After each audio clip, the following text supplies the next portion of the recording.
Our pleasure to be joined by the greatest softball coach on planet Earth. Patty Gasso is in the house. Coach, how we doing? I'm good. I'm excited about the next couple of weeks for sure. I bet I don't know. It's a long season. You guys play a ton of games, so I imagine when you get to this point, there's a renewed energy around the facility. There is. We're such a new team. I'll tell you, the season went by quicker than I am shocked that we're already here because personally, I feel like we have so much more to learn. But I feel great. Usually I'm exhausted and like, okay, let's just push through this. I am so exuberant with this team, especially what they've done in the SEC, which is absolutely ridiculous. And walking away with two trophies, I'm like, you guys will forever be in our history books. You were the first team to do it in the SEC in your first year. So I love seeing them every day because they work hard every day. It's very easy to coach this group. It's interesting, Coach, because the last couple of years you've mentioned kind of feeling the pressure because of the experienced team you had, but it sounds like it feels different for you because of all the youth, all the new faces. What's that feeling like? It just renews me a little bit. And no offense, I mean, I've had last year, in the last 4 years, some of the greatest college softball players that have ever played anywhere, all on one team.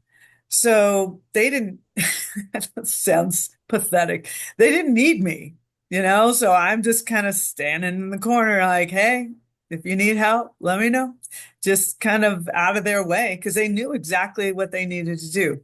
This team needs guidance. They need um, just the fact that I've been around, I think kind of helps them just stay grounded, but they're excitable, they're fired up. They just pretty fearless, not getting caught up in like, we have to win a fifth. If anybody were to think that, you certainly know they don't know sport or they don't know softball or this program because we are such a new group. But they just keep doing it. They do it in big ways. They do it in walk-off fashion, which is not great probably for my heart, but it just renews me as a kid. Like this is so fun to watch them have so much joy. Yeah. You mentioned how brutal the SEC was. I mean, I know everyone knows 7 out of the 8 top seeds. I think everyone expected that it was going to be really difficult, but was it more difficult? Maybe it was because of some of the new players, but how was the conference compared to your expectations going in? Probably tougher. I knew it was going to be tough, but every team you play has experience. They have elite players. So you walk in and you're hoping let's win 2 out of 3 and then we sweep a team. And I'm like, wow, how did we do that? I walk away going, how did we do that? And the fact that and we lost a couple series, but we also swept a few series, and that was really, really important for us going forward. But it's tough. The environment is tough. The intensity of the game is at a different level. The coaches aren't friends. They're just kind of like, hey, it's not like, hey, how you doing? It's like, and it's just different. The Big 12, I just remember the Big Eight, actually. I'm still one of the people around that knows what a Big Eight conference is.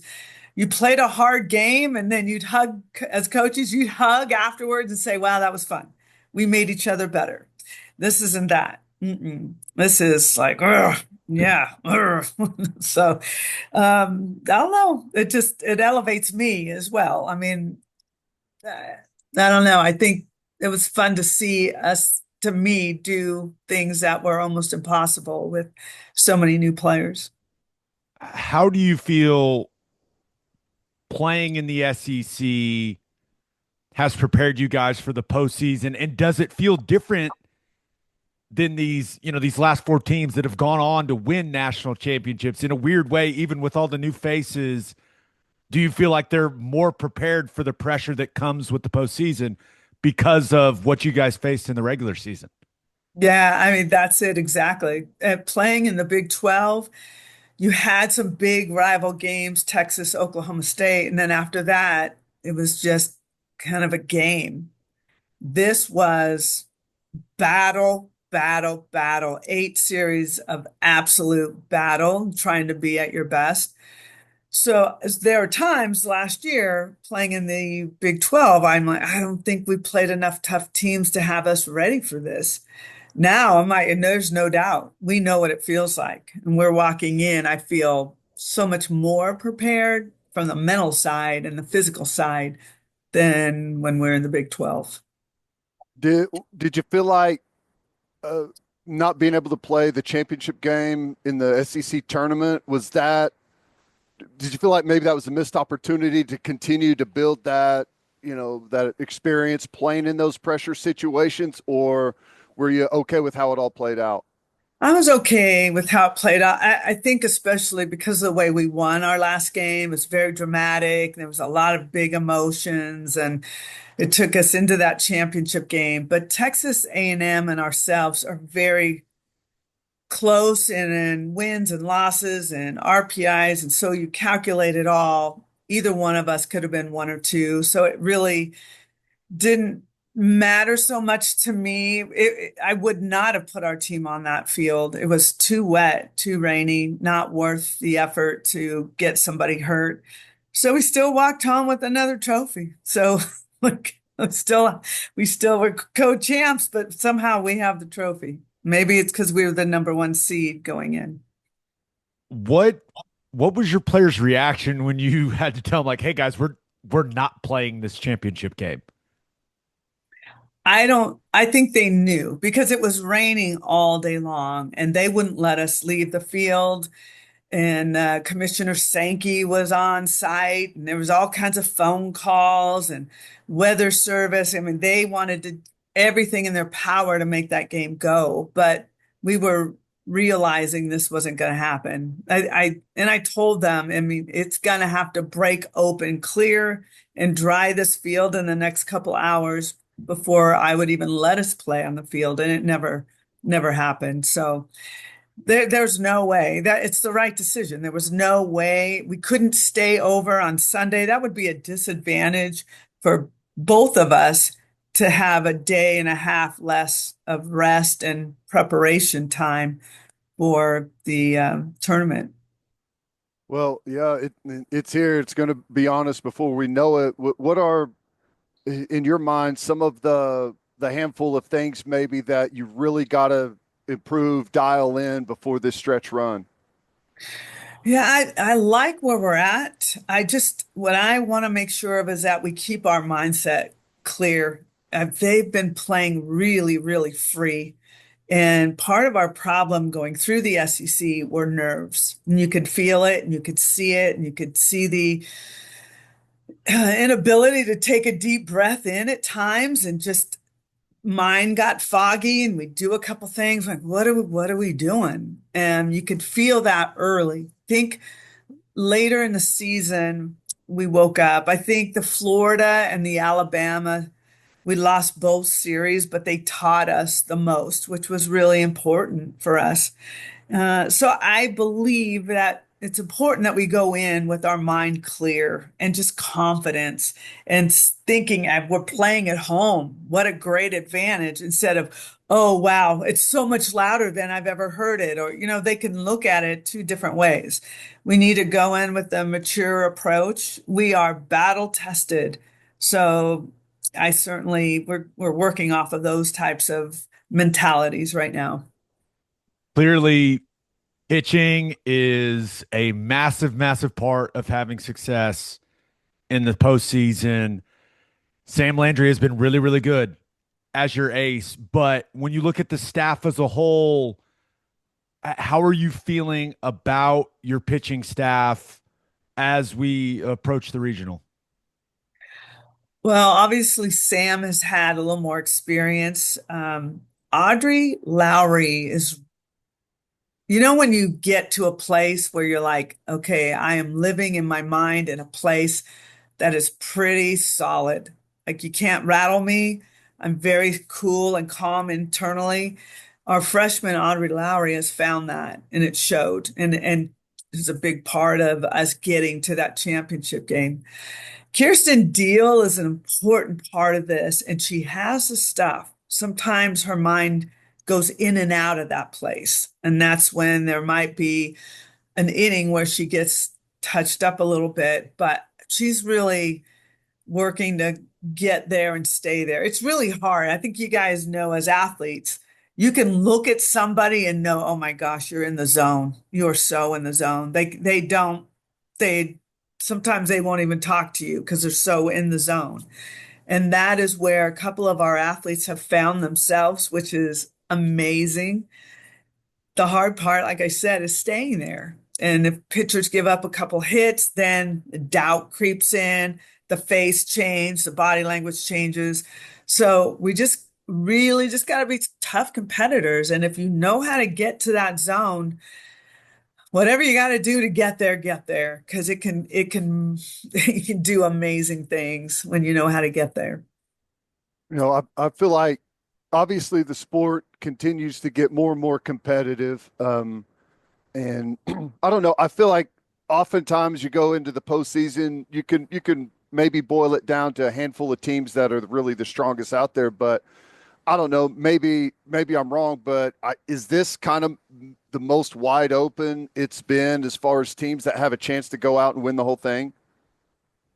I think especially since we graduated all of the athletes, everyone's That's saying probably what they've changed it got all. their mark on OU, which is okay because we're showing things that I didn't expect. But I think there's probably six teams out of the SEC that could win it all easily. I would add in there Florida State, UCLA, Oregon, uh, probably missing somebody. Um, but I'd say the SEC hasn't won a national championship in more than a few years. So they Well, whose are, fault is that, coach? that's why everyone does not, they're like, get out of here. We don't want you in our conference. So, okay. Um, so I do think it's more wide open. And usually when you get to the big or the national championship series or in the College World Series, it's pitchers in the zone. Kelly Maxwell was in the zone. You could see it locked in, never rattled, never wavered, just there, locked in. And it takes a pitcher. If a pitcher can get there, it's really hard to go up against them when their stuff is just absolutely elite. But to be honest, the team that knows how to get there the easiest is us because we've been there and we know what it feels like and we know how to embrace that crowd. Um, and that's another thing where everyone's like, move the World Series somewhere else. It's an unfair advantage. What do you want us to do? Tell half of the stadium to leave because we're playing? Come on. So you just got to know how to deal with it. And there are teams that have been to the World Series that understand it. I think Florida State is a good example of that. A couple others, but the crowd at the World Series and the crowd here at Love's can change the outcome of a game pretty quickly. I'm hoping to do my part on Friday. I'll be there, coach. I'll be watching you. I know where you'll be sitting, so I see how many beer cans are lined up on that There will row. be several, but I am bringing my children, so Okay, well, Tiger's gonna have to stay in the cage just a little bit, but we'll yeah, we'll be getting after it up there. Come on. yeah, it's gonna be fun. I wanted to ask you about Ella Parker because she's been battling through the injury. It seems like she's displayed some serious toughness, and I feel like that's inspiring her team when she's going, especially some of the stuff she's doing on the base pass. What has it been like watching Ella work through that energy or that injury and go out and battle this season? I'm proud of her, but my heart hurts for her because she's hurting. She's got fractures in her shins, and it's a long story that I don't need to get into, but there's just no way to heal it without absolute rest. Like she's gonna have to take the summer off and let that heal and do some rehab for it.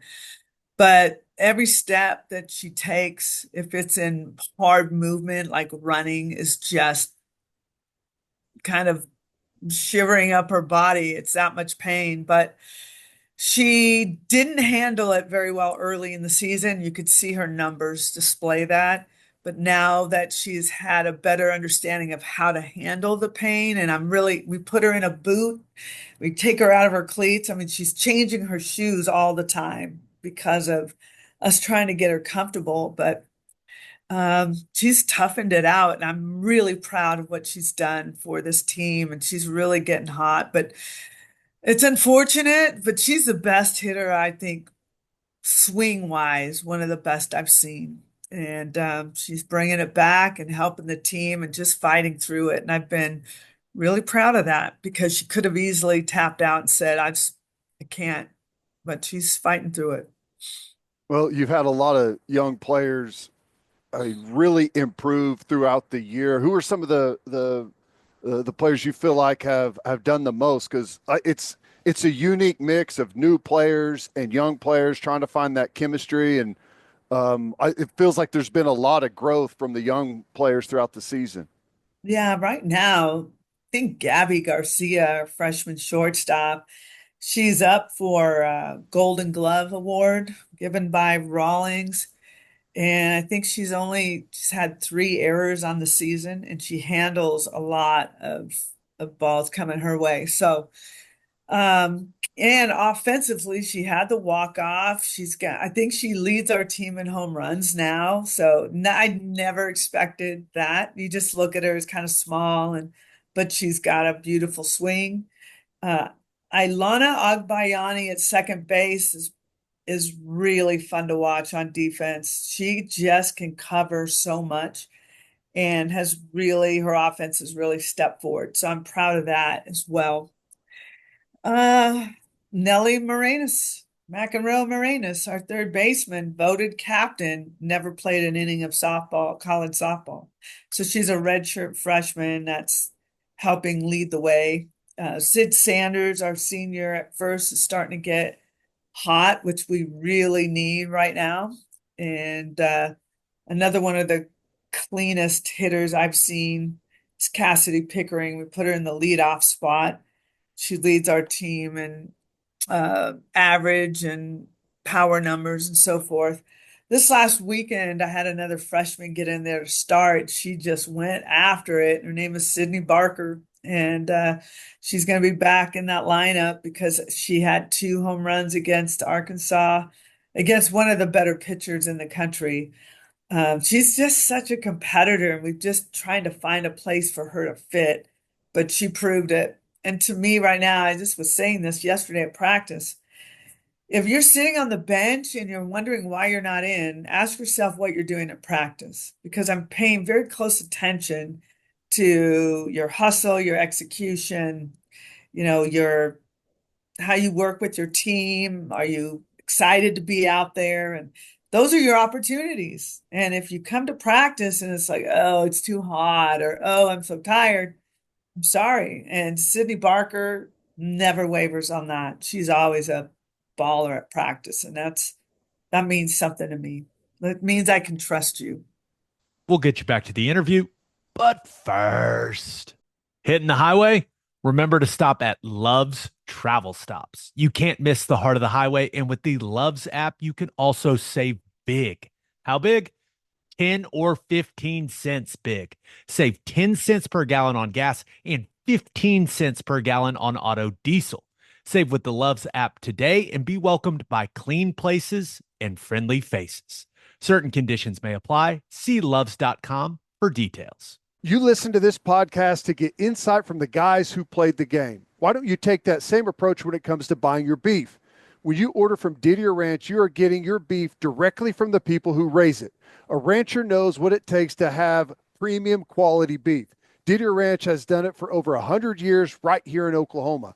From delicious 21-day dry-aged ribeyes to savory steak burgers, there is no better place to get your beef. Get your beef from the guys who've done it and use code Oklahoma15 for 15% off on DidierRanch.com. Didier Ranch, tradition tastes better. And we are brought to you by Simple Modern, an Oklahoma-owned company and the official drinkware partner of the OU Sooners. Vacation season is almost here, and the new Simple Modern Getaway Bag is the perfect companion for every summer adventure. Whether packing for a beach trip, a weekend getaway, or a long road trip, the Getaway Bag's durable rubber sides makes it easy to carry everything you need and just as easy to rinse clean after a day of sand, sun, and fun. It's built to handle it all and go everywhere you want to go this summer. Plus, with 10% of all Simple Modern profits going to charity, many right here in Oklahoma, you're helping Oklahomans everywhere. Simple Modern, it's good everywhere. All right, back to the interview. You lost so much experience over these last couple seasons and so much of your team leadership. You know, women that had been in all of these battles knew what to say to their teammates. Like, what has it been like replacing that leadership piece from a player perspective?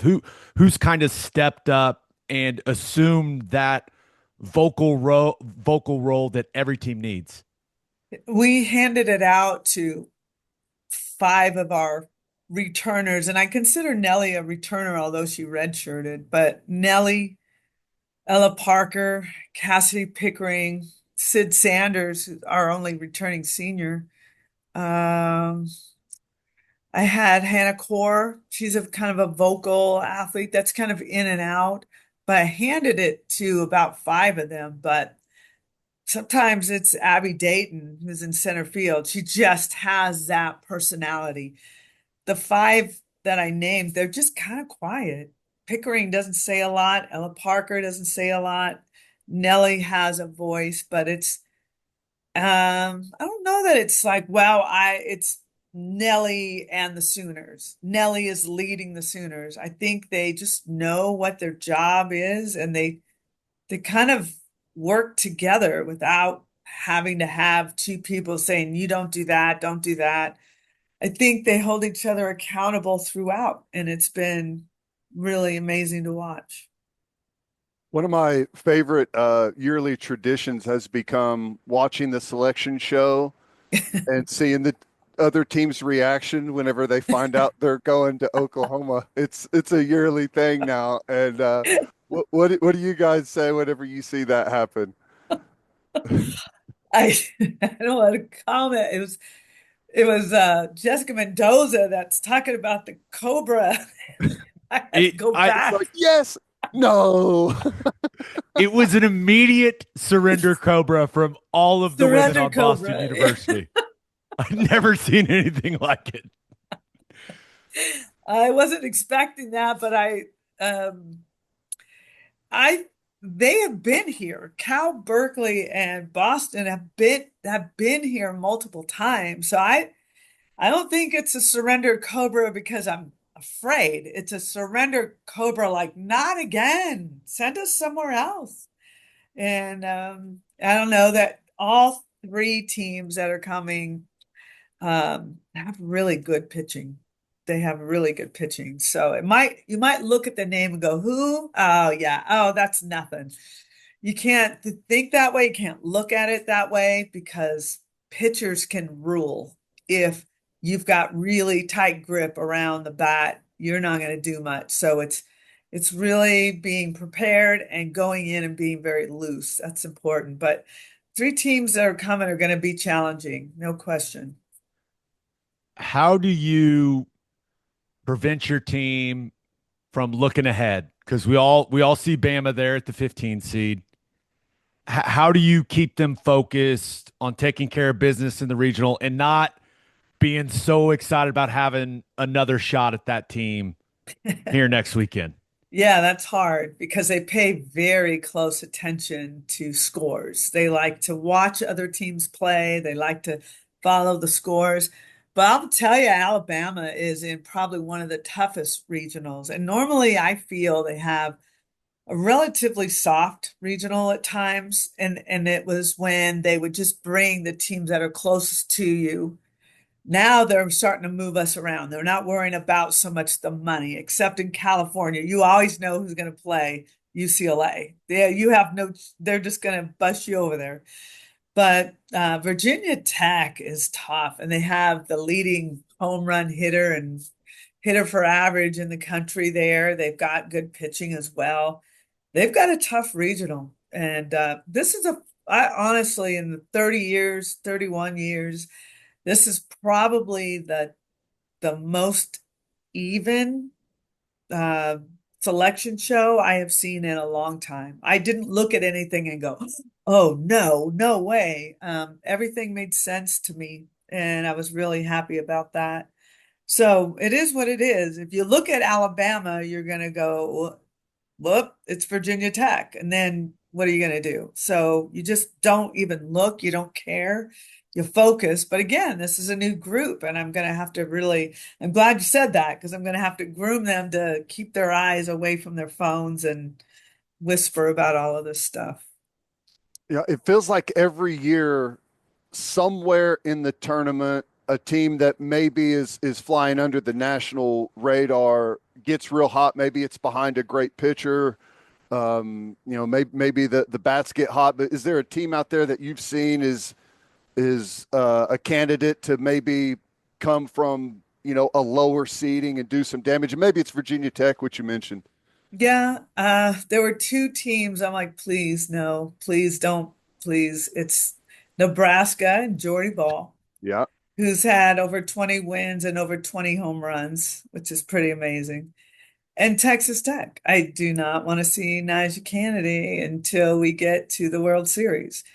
And pitchers can dominate. Like I said, if you go in and you are tight, a pitcher's going to own you. Those guys throw hard. Their movement is elite. Uh, I would not want to line up with that. And so I was kind of keeping my eye on that. But those are, I think, specifically those two. And well, they got into the 16 seed, but Oregon is going to be a tough battle. They win their regional and they go to the number one Texas A&M. If they pull out, Texas A&M is going to have their hands full because Oregon did not play a tough schedule, and that's why they got seeded where they did. But they are very, very good. So there's going to be a lot of waves going around this next weekend too. So I think there's going to be some upsets in super or in regular regionals. Coach, over the years when we've had you on, you always talk a little bit about team bonding, whether that's with individual players or as a group. I'm just wondering where the bus breaking down right before you got to the stadium and having to walk ranks on the team bonding activities. Did you see us walking with our suitcases I down may have Imhoff? gotten I may have gotten a text from the one and only Chris Plank that was like, dude, you won't believe this. The buses broke down. It was such an interesting sequence of events, right? You don't get to play the SEC Yeah. tournament championship game.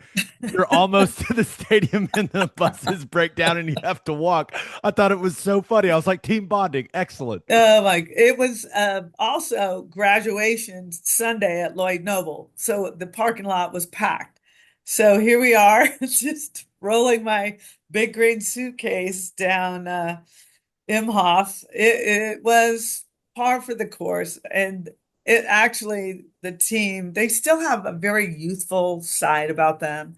So they have their bags and they're singing along as they're walking through our parking lot to get to the locker room.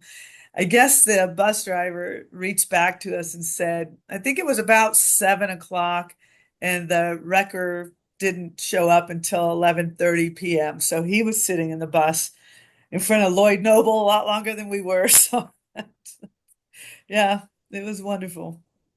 It's interesting, like the chemistry aspect and how teams can pull together. One of the interesting things that I've seen over the years is in the postseason, you guys have kind of been, it feels like the rock that everyone else breaks themselves against. You've played in close games and teams seem to try to speed up maybe to rush a throw or to create a play and try and step outside of themselves to get the win. And you guys have always been kind of just steady as it goes.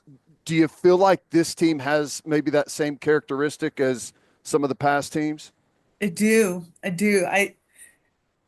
Uh, there's connection around the outfield is very connected, and their attitude is like try to hit a ball through a gap. That kind of, when you're playing next to somebody and you're like, okay, me and you, let's just own this. Let's whatever, rush the quarterback, let's sack the quarterback, whatever it is. Like you feel power around you. And it's when you trust who's next to you and you believe in who's next to you. And I think that's what they feel.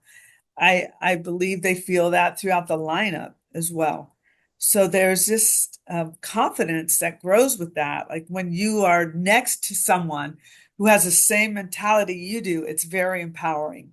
You feel you could do anything. And the connections up the middle with Ilana Agbayani and Gabby Garcia, then Gabby with Nelly, like they're all over the field, and it's hard to break them. They used to get rattled pretty good, but right now they understand they can come back on anybody.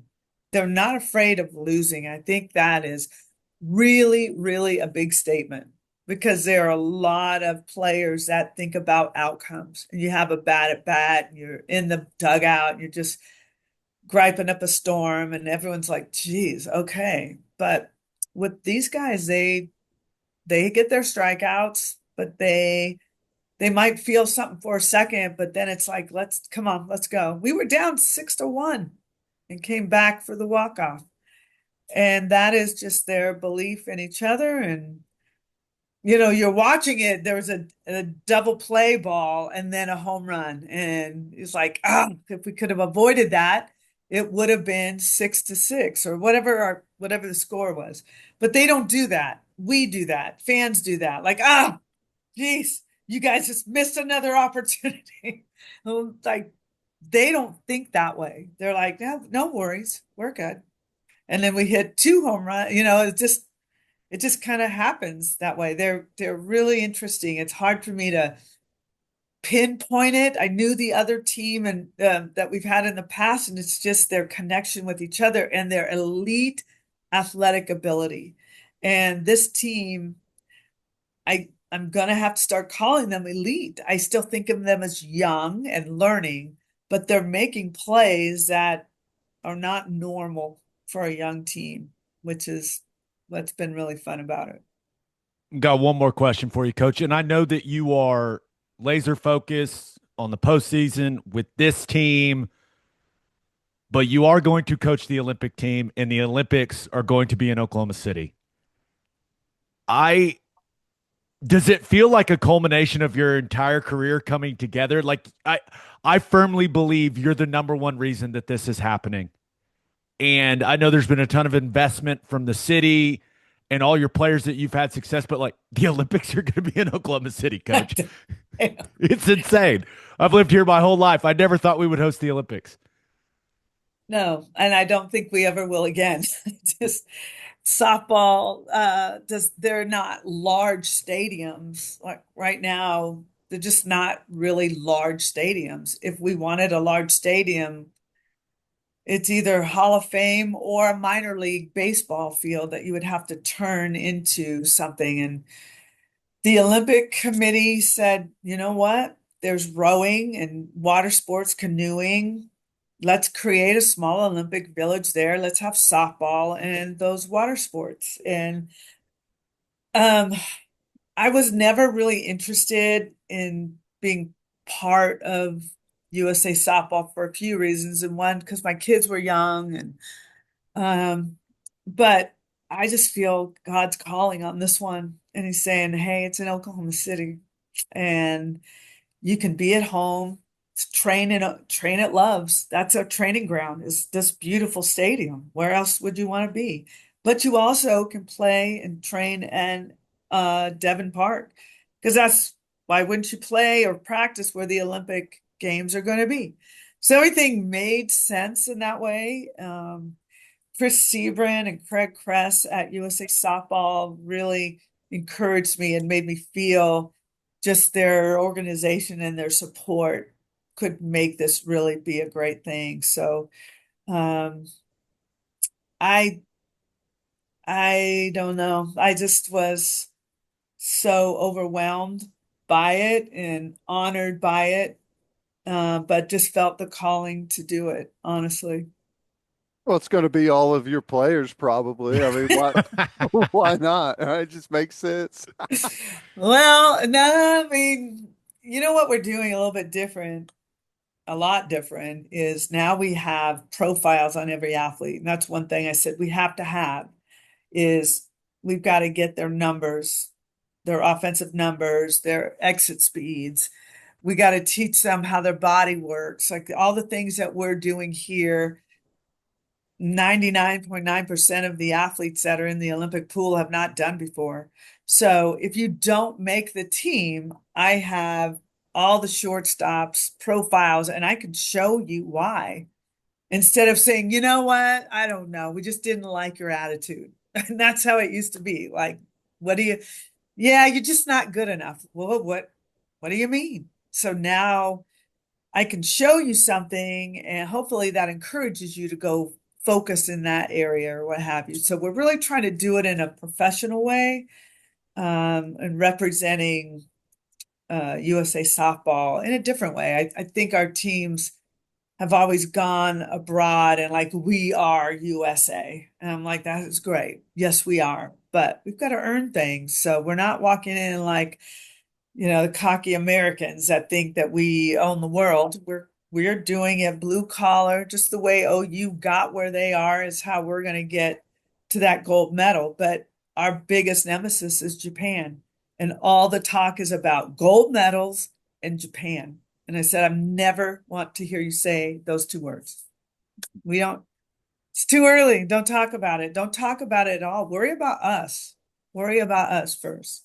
So our first meeting, it was just really awesome. Everybody's fired up and um, I don't know. It's another chapter of my life, but the book is going to have to close someday soon. So um, I need to live a real life. This is not a real life. It's a lot of work, but it's a life I love, but I need to reconnect with my husband and take vacations when you want and hey, let's go to Chicago for the weekend for the concert or whatever.